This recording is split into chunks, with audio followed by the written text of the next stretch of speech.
Hello, mga langga. Ayan guys, for today's video, gawa tayo ng salad. Ayan guys, nagiwan ako ng eggplant, patatas, at saka kusa, at kalabasa. Ayan, frinay ko na siya. Sinalang ko na siya sa air fryer.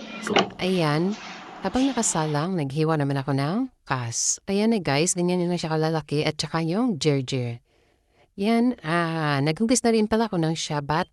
At saka maraming kusbara doon sa gagamitin nating sauce. Ayan, gumamit pala ako ng Italian dressing. Labna.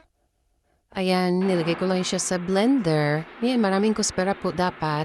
Tsaka yung sinuhod ko na yung labna at tsaka yung Italian salad dressing. Ayan, blender ko lang siya. At nagbigay di pala ako dyan ng shabat. Yung shabat ay napakaganda. Mabango, dagdag aroma sa ating sauce. Ayan siya guys, blender ko lang hanggang sa madurog yung kusbara at shabat at mag-mix yung sauce na labna at Italian salad dressing. Ganyan na yung itsura niya guys. Pagkatapos ng blender, ganyan siya dapat.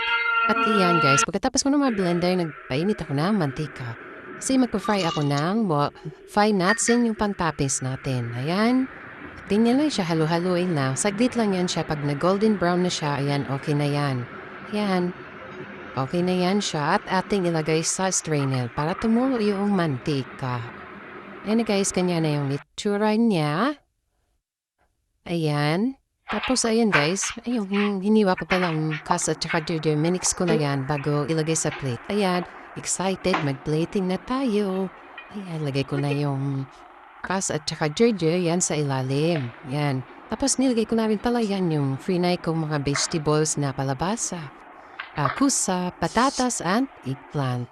And siya guys, naglagay na rin ako ng sauce. Yan, maraming sauce, mas masarap. At saka yan guys, yung toppings, nilagay ko na rin yung pine nuts. Ayan na, ready to serve na yung ating salata.